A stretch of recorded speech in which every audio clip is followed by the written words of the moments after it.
नारायणं नमस्कृत्य नरं चैव नरोत्तमं देवीं सरस्वतीं व्यासं ततो जयमुदीरयेत्।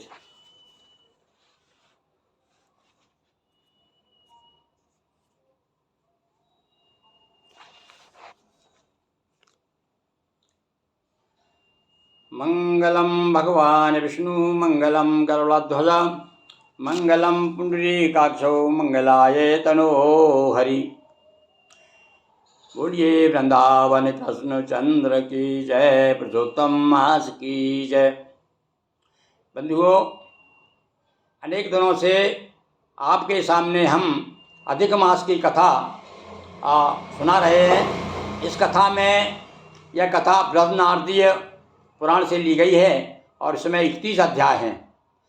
आज हम कथा सुनाते सुनाते 20वें अध्याय तक आ गए हैं और ये 20वां अध्याय विशेष रूप से बड़ा महत्वपूर्ण है, क्योंकि इसमें वाल्मीकि जी से राजा ने पूछा था, जलधनवा ने, कि महाराज बताइए पुरुषोत्तम मास का महत्व क्या है, उसका फल क्या है, उसकी पूजन कैसे करना चाहिए और उसका नियम और पूरा विधान, उपवास आदि के बारे में सब बताइए।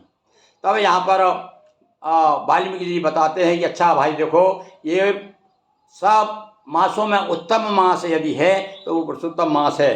तो इस मास में यदि आप व्रत करें तो उसमें बताया है कि क्या क्या करना चाहिए। तो उसके बारे में ये देखिए, आप सबसे पहले वाल्मीकि मुनि बोले, ब्रह्म मुहूर्त में उठकर परम ब्रह्म परमात्मा का चिंतन करे, फिर एक बड़ा जल का पात्र लेकर के नैऋत्य दिशा को गांव से कुछ दूर जाए।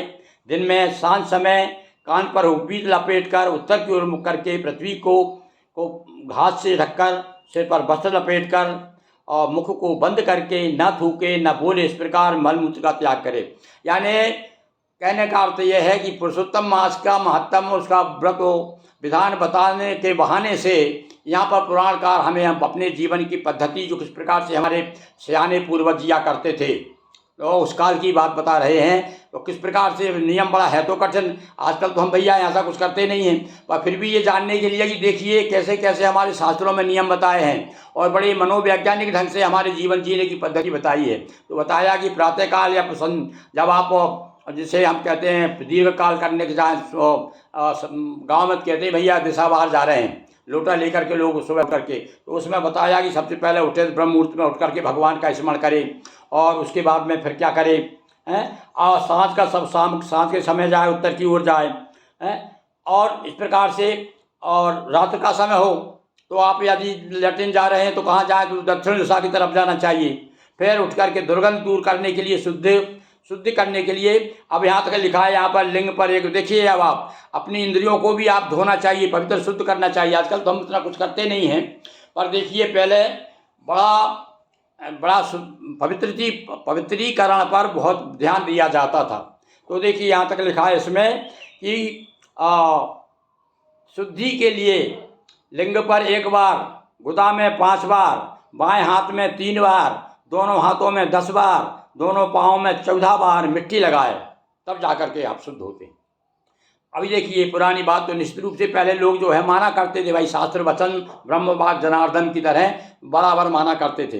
अब तो ये बात आज आपको हंसी मजाक लग रही हो, क्या लिख दिया है भाई यहाँ पर पुराणकार ने, पर भैया हमारा पहले भारतीय जीवन इतना अनुशासन में था, नियम से बंधा हुआ था, तो कम से कम हम ये जानकारी तो हो जाए, आप ना निभे, अपन ना कर सकें तो कम से कम मालूम हो, इसलिए मैं आपके सामने पढ़ रहा हूँ। इस प्रकार सोच करके मृत्तिका जल से हाथ पाँव धोकर शुद्धि करे, तीर्थ स्थल में हाथ पैरों शुद्धि करे, फिर जाके और तीर्थ से पात्र में जल लेकर 1 हाथ भर का अंतर छोड़कर शुद्ध करे, पीछे तीर्थी में शुद्धि करे, और इस प्रकार पुरुषोत्तम का व्रत करने वाला शौच कर्म करे। अब ये शौच कर्म यानी शुचि, यानी शुचिता के लिए, पवित्रता के लिए, जैसे शौच कर्म कहता है भाई, शौच कर्म करना प्रातः प्रातः, तो उसके नियम बताए हैं।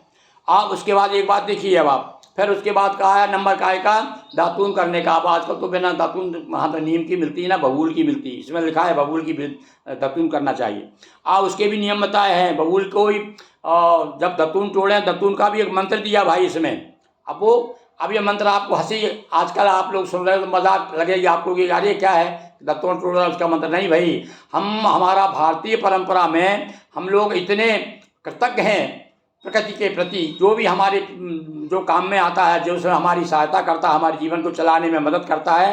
अब आपको हमारा यहाँ तक बताया, पृथ्वी को हम माता मानते हैं, उठते ही पृथ्वी को प्रणाम करना चाहिए। और बात की बात है कि प्रातः काल उठ के रघुनाथा माता पिता को नाभि माता, माता पिता को बाद में प्रणाम करते, पहले उठ करके आप पृथ्वी को प्रणाम करिए। हमारे यहाँ ऐसा नियम बताया है। तो यहाँ वनस्पतियों को भी प्रणाम करने का बताया है। किस प्रकार एक मंत्र भी दिया, वो सुनिए आप मंत्र। आयुर्बलम यशो वर्धा प्रजा पशु पशु विशुनिशा ब्रह्म प्रज्ञां च मेधां च त्वं नो देहि वनस्पति। हे वनस्पति, आप हमें आयु, बल, यश, तेज, संतान, पशु, धन, ब्रह्म ज्ञान, बुद्धि आदि, क्योंकि ये सब में जो है देवत्व है। सब प्रकृति के कण कण में, कहते हैं कण कण में राम है। तो राम क्या है? राम शक्ति है। तो वो शक्ति हम लोग शुरू से ही जो है बड़े विनम्रता के भाव से और ये प्रार्थना करते हैं। तो इसमें ये बताया कि इस प्रकार से प्रार्थना करें, फिर दतून को तोड़े। और दतून भी कितनी होना चाहिए? सुनिए, 12 अंगुल की दतून होना चाहिए और मोटी हो, उसमें गांठ ना हो। यहाँ तक कितनी बारीक बात बताई गई है हमारे लिए। तो ये बड़ी सोचने की बात है, पर हमारा ध्यान इधर जाता नहीं। क्योंकि ये यदि मैं ये बात आज बता रहा हूँ तो कई लोग कह रहे यार क्या सब अंधविश्वासी चीज़ है, आँख मूंद के मानने वाली बात, इसमें कोई तंत्र नहीं है। पर नहीं, हमारा सनातन धर्म बड़ा मनोवैज्ञानिक और वैज्ञानिक धर्म है। तो आज धीरे धीरे सारी घटनाएं और एक एक नियम जो है विज्ञान की कसौटी पर खड़े उतर रहे हैं, और इस पर ज़रा सोचने की, समझने की आवश्यकता है। तो इस प्रकार से बताया, पर 12 कुल्ला करे, मुख करे, शुद्धि करे, प्रातः काल भली भांति स्नान करे, देवताओं को जल दे, सूर्य स्नान, सूर्यार्घ, ये कितने सारे महत्व की बातें हमारे यहाँ बताई है। अब यहाँ याद बताया कि भैया जल, तो जल में जो सरिताओं का जल, जो बड़ी नदी में जाकर के जो नदी मिलती है, सागर में जाके मिलती है, उसका जल बहुत पवित्र माना जाता है। और दूसरी बात मध्यम बताया, कौन सा? कुआं, तालाब, बाड़ी वगैरह। आजकल तो क्या तालाब कहीं कहीं मिलेंगे, कुआं बावड़ी धीरे धीरे समाप्त होते जा रहे हैं। तो बताया यहाँ कि इसका जल जो है मध्यम है, सबसे उत्तम जल माना गया है सरिताओं का, बहुत पवित्र सरिताएं। हमारे यहाँ तो देखिए स्नान करते समय हम पवित्र नदियों को स्मरण करते हैं। देख रहे हैं, गंगा, यमुना, गोदावरी, नर्मदा, कावेरी, सरयू, महेंद्रया, चरमणवती, वेदिका, क्षिप्रा, वेत्रवती, महातुन नदी, ख्याता, गया, गंडकी, पुण्या पुण्यजला, समुद्र सहिताम कुर्वन्ति वो मंगलम। देखिए इस श्लोक में कितनी नदियों का स्मरण किया गया है, इसमें सब ये कुछ बताया गया है। इसके बाद में गोपी चंदन का तिलक करे, ऊर्ध्वपुंड लगाए अथवा त्रिपुंड लगाए, जैसा कि आपका संप्रदाय के अनुसार जो भी आपका इष्ट हो, जैसा बताया गया हो। और पीला तिलक अब बताया यहाँ पर सफ़ेद तिलक जो है वो ज्ञानवर्धक है, उससे ज्ञान बल बढ़ता है। लाल तिलक मनुष्यों को बस में करने वाला होता है। पीला तिलक सब सिद्धियों को देने वाला है, इसलिए महत्व बताया कि पीला तिलक लगाना चाहिए, लाल लगाना चाहिए, सफ़ेद लगाना चाहिए। गोपी चंदन की माटी से शंख गदा पद्म धारण करे, पापों को नष्ट करने वाला पूजा का, ये वैष्णवों के लिए बताया विशेष रूप से भाई है। और ये जो विशेष रूप से वैष्णव का व्रत तो है ही ये, क्योंकि भगवान विष्णु को समर्पित है ये पुरुषोत्तम मास, पर सब लोग कर सकते हो भाई। हमारे यहाँ तो पंचदेव की उपासना है, जो शैव है वो उसको लिए भी बताया कि पंचदेव उपासना कर सकता है। 5 देवों की उपासना में विष्णु भी आते हैं, शंकर जी भी आते हैं, दुर्गा जी, गणेश जी, सूर्य भगवान, ये सब जो है पंचदेव उपासना के अंतर्गत आते हैं। तो इस प्रकार से चिन्हों को धारण करे। और उसके बाद में गायत्री, सूर्य के मंत्र के सामने खड़े होकर के गायत्री का जाप करें। और उसके बाद में कोई कमी रह जाए तो निम्न मंत्र बोल के करेगी, यस्सो स्मृत्या नामोक्या तपो यज्ञ क्रियादिपु न्यूनम संपूर्णता याति सद्यो वंदे तमुच्युतम। और भगवान से इस प्रकार से अपना जो भी अपने शौच आदि पवित्र होने के लिए जो कार्य किया है, प्रातःकालीन जो कर्तव्य है आपका वो किया, तो उसके लिए भगवान से प्रार्थना करें।